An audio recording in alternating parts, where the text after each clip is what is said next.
I'm not making him testify. He wants to.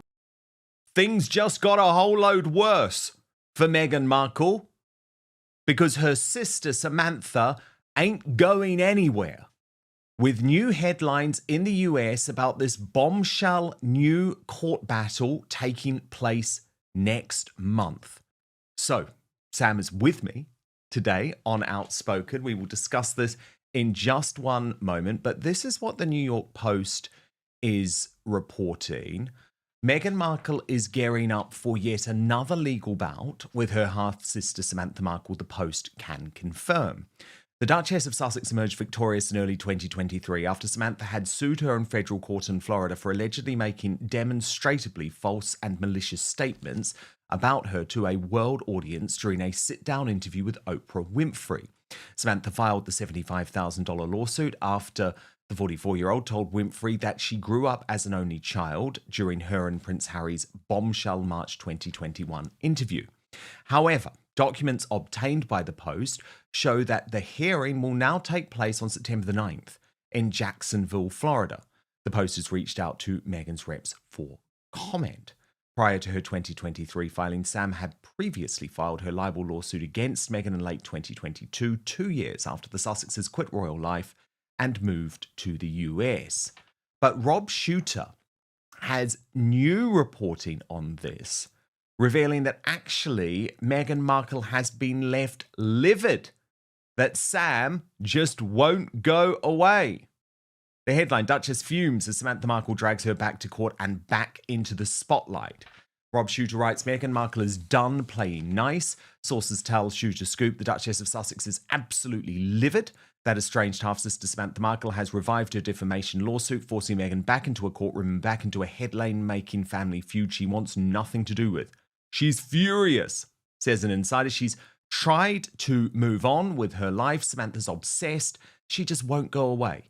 The new court date is set for September the 9th in Jacksonville, Florida, reigniting the war over Meghan's 2021 Oprah claim that she grew up as an only child. Samantha insists the remark was damaging and untrue. Meghan calls the whole thing a meritless PR stunt. To make things even messier, Thomas Markle Sr. reportedly willing to testify again, and Samantha's planning a media blitz and possibly another book to coincide with the trial. This is Meghan's worst nightmare, the source says. She's trying to build a brand, land new deals and stay focused, and now she's stuck battling the same ghosts from her past. Bottom line, Meghan's not backing down, but she's furious this fight isn't over. So what does all of this actually mean? Let's break it down. Meghan Markle isn't just dealing with an old lawsuit suddenly revived. She's confronting a carefully timed strategy that risks unraveling the very brand she has been trying to build since stepping away from royal life. Samantha Markle knows the weak spot, Meghan's image, and dragging her half-sister back into court guarantees headlines that Meghan can't control. That's the real battle here, not just legal arguments, but public perception. Think about the timing. September 9th isn't just a random date. It forces Meghan into the spotlight at the very moment she's trying to launch new projects and strike lucrative business deals. Every headline about her being furious or dragged back to court undercuts the polished image of independence she and Harry have been working to sell to Netflix, Spotify, and Hollywood executives. This isn't about $75,000. It's about narrative warfare. And here's the kicker, Samantha's strategy works even if she loses in court. By demanding testimony, threatening a media blitz, and hinting at another book, she ensures Meghan's name stays tied to family scandals instead of professional achievements. It forces Meghan to respond, whether directly or through her PR machine, which only keeps the feud alive. Behind the headlines, Meghan faces an impossible dilemma: ignore Samantha and risk looking guilty, or fight back and risk looking obsessed with silencing her own family. Either way, the drama follows her, and that, more than any courtroom verdict, is what makes this her worst nightmare. Here's the difference. I don't have the power to pay a PR house and television shows and magazines to put out articles about her. I don't have the power to combat the articles that are false that are put out there about me and about my dad. What Samantha just laid out cuts to the heart of the controversy: control. Meghan's team has global reach, PR firms, press contacts, and media influence that can shape almost any narrative. Samantha has none of that. She relies on legal filings, interviews, and public appearances to get her side across.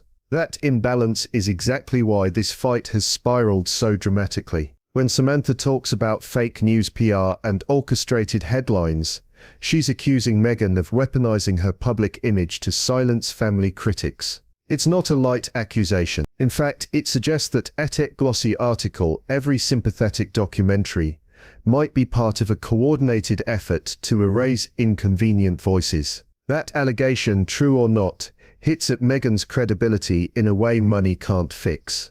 What's fascinating is how personal this feels. Samantha isn't arguing over property or inheritance. She's arguing over identity. She says Meghan's version of the truth erased her existence, reduced her to a shadow, and turned her into a villain. And once that narrative stuck, Samantha claims she faced threats, reputational damage, and even violence. For Meghan, this is dangerous territory. It's not just Samantha's voice, it's the echo of every critic who accuses her of spin, manipulation, and calculated victimhood. The more Samantha pushes this narrative, the more Meghan's carefully built image risks being seen as smoke and mirrors. This isn't just sibling rivalry, it's a war over who gets to define Meghan Markle's story. Articles that go out about family aren't directed by her or approved by her, because she does hold the PR cards. I do not, and that's the difference. So, small towns in Poland, remember that fake article that said Samantha's on a fixated persons list? I got proof from Scotland Yard and Met Police that never existed. I was never in their computer, and it's still in a Google search. I don't have the power to remove it. And there's an article out there that said that was at the behest of her protection officer, who allegedly went to Roy Anika and put that fake article out there. Who's the royal editor of the Sunday? Here's where it becomes clear why Samantha won't back down. She's painting herself as a victim of a global misinformation campaign, one that she claims was orchestrated by Meghan's influence. Whether or not that's provable in court, it creates a narrative of imbalance, one sister with all the power, the other struggling against forces too big to fight. Notice the detail she gives, the Scotland Yard documents, the fixated persons list, the claims that even mainstream outlets like Fox News got it wrong. These specifics give her argument weight because it makes the audience feel that real evidence exists. Even if Meghan denies involvement, Samantha has planted doubt that lingers in the public's mind, and this is the critical factor. Legal cases aren't only fought in courtrooms, they're fought in the court of public opinion. Samantha is effectively using interviews and media appearances as her battlefield. By laying out these grievances in detail, she ensures the damage to Meghan's brand continues, regardless of how the trial plays out. For Meghan, that's devastating. Her entire post-royal life is built on brand partnerships, media visibility, and public goodwill. If Samantha keeps pushing this story of manipulation and defamation, it threatens to undercut the foundation of Meghan's entire career strategy. That's why even if Meghan wins in Florida, she may still lose in the long run. Yeah, the Sunday Times. I'm a mental health counselor. So if everyone in the world is making me look like Patricia Hearst, wouldn't that be injurious, not only to my professional, but my personal life? It was horrific that I saw small towns in Poland. I saw people around the world saying, even Fox News erroneously said Meghan Markle's sister has landed herself on a fixated persons list. Nobody did their homework. Nobody contacted Scott. Rendered me a victim. So I was totally powerless to do anything about it. And Powerlessness. That's the word Samantha repeats, and it's the emotional core of her case. She's saying she was left defenseless against a coordinated smear campaign. That resonates with audiences because it flips the script. Suddenly, Meghan isn't the victim, Samantha is. This framing is risky for Meghan. In the Oprah interview, she positioned herself as someone crushed under the weight of lies, isolation, and royal control. Now Samantha is using the same language, suggesting that Meghan has become the very force she once claimed to suffer under. It's a mirror image argument, and it's powerful. It also explains why Samantha won't settle or walk away. For her, this isn't just about money, it's about reclaiming dignity. If she's telling the truth, she believes Meghan destroyed her reputation. If she's exaggerating, she's still forcing Meghan into a position where silence looks like guilt and defense looks like deflection. Either way, Samantha keeps winning the narrative battle. And here's the reality: Meghan doesn't need to lose in court for her reputation to take a hit. The longer this drags on, the more the public associates her name with lawsuits, lies, and family betrayal. In Hollywood, where perception is everything, that could cost far more than any judge's ruling. Life. I stuck to scope. I was out there defending the truth. I was out there pointing out what were lies about our family. But she seemingly wanted to silence that bad boy fast. It's like, so the best way to deflect and silence someone is to assassinate their character and throw dirt on them. So anytime they talk, people won't believe them. I think that was the goal. That's exactly what happened to me. It's zapped 7 years of my life. 7 years. That's how long Samantha says her life has been consumed by this feud. That number sticks. It suggests not just a lawsuit, but an entire era of her life defined by conflict with Meghan. And for audiences, it humanizes her claim. People may not understand legal jargon, but they understand lost years. The emotional power here is that Samantha isn't just talking about a courtroom fight. She's talking about her social life destroyed, her career impacted, her personal relationships tainted by headlines she claims were false. That's why she positions herself not just as a litigant, but as a casualty of Meghan's rise to fame. This puts Meghan in a double bind. If she ignores her sister, the narrative of cruelty hardens. If she fights back, the narrative of obsession grows.